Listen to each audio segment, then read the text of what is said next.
molar mass. Let us understand what is abnormal mass, why it is. Okay.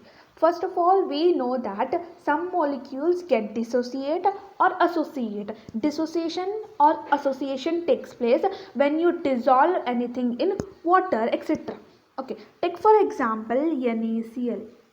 What happens NaCl? NaCl forms Na plus and Cl minus is formed. Na plus and Cl minus is formed, right? You know that you have taken a 1 mole of NaCl. Let us think that you have taken a 1 mole of NaCl, but there are 2 moles are formed. 2 moles are formed. So here molar mass is affected.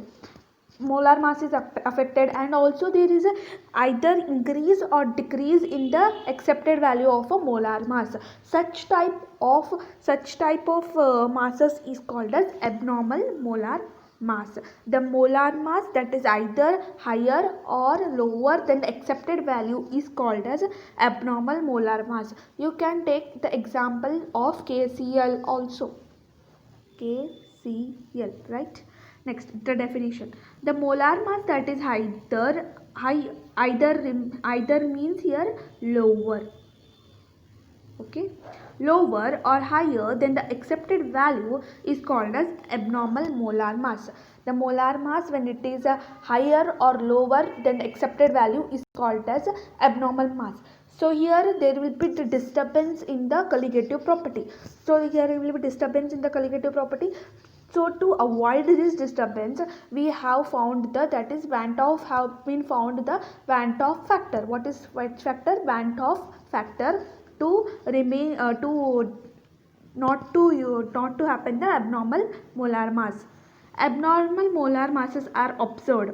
Where we observe the abnormal molar mass, we mainly observe in association and dissociation. The first observation is when the solute undergoes dissociation in the solution. When the solute undergoes dissociation, take for example NaCl and Na plus Cl minus. I have told you that when you take the 1 mole of NaCl but you get 2 moles, so it is called as abnormal molar mass. The abnormal molar mass is observed during the time of association.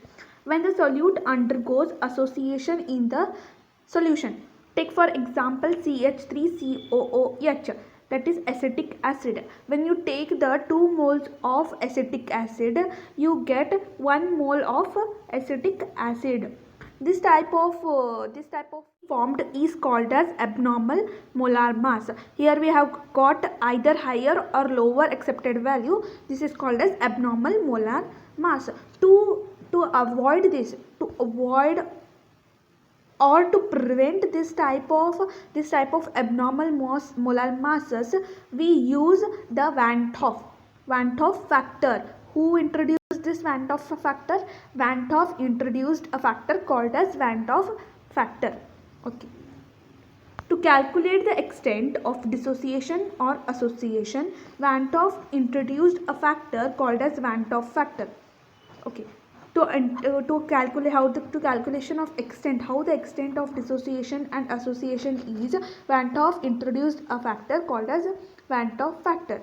The Van 't Hoff factor is defined as the ratio of experimental value of the colligative property to the calculated value of the colligative property. It is mainly the ratio you have been observed by ratio of the experimentally what you do and divided by the what you calculate by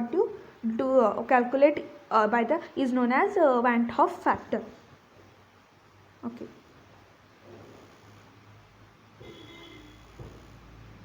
Van 't Hoff factor. Van 't Hoff factor is mainly denoted by I. It is denoted by I. Here I is equal to normal molar mass divided by abnormal molar mass. I can also be observed colligative property divided by calculated colligative property.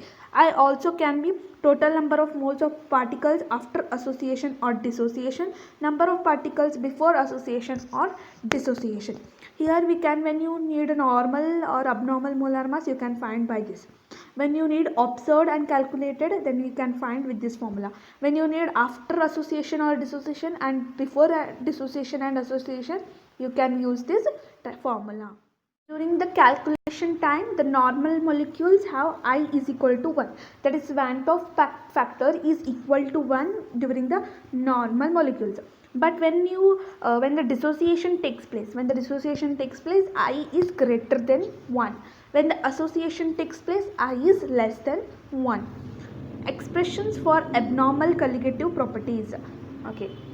See here, we know the relative lowering of vapor pressure. We know the formula of relative lowering of vapor pressure, that is P naught minus Ps divided by P naught is equal to x2. Multiply I to this x2, you will get the expression of abnormal colligative property.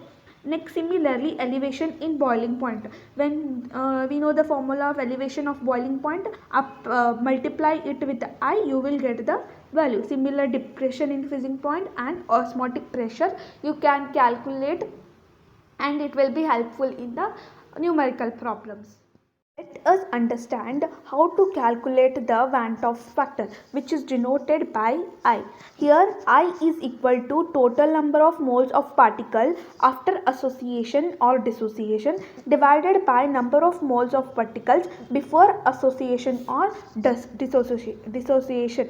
Now we will understand about dissociation. Dissociation, okay. After this, we will understand how to calculate the Van 't Hoff factor of association. Let us take the NaCl solution. NaCl is equal to Na plus Cl minus. You have got Na plus and Cl minus. Before the dissociation, you have one mole of NaCl and 0 moles of Na plus and 0 moles of Cl minus. After the dissociation, what happens? You will get the 1 minus x, means some amount of NaCl has given to this, so it will become x and this will become x. 1 minus x, x. Okay, see here, NaCl gives Na plus Cl minus, right? Before there were 1 mole of NaCl, 0, and there was 1 minus x because some amount has been given to this, so it will become x and x. Let us calculate the Van 't Hoff factor. It is Van 't Hoff factor, Van 't Hoff factor is equal to total number of moles of particles after dissociation divided by total number of moles of particle before dissociation. Here after dissociation there are 2x, right? After dissociation is this 1 minus x plus x plus x, right? Divided by what? Divided by before association or dissociation. Before association there was only 1 plus 0 plus 0, 1 plus 0 plus 0. Let us calculate the answer.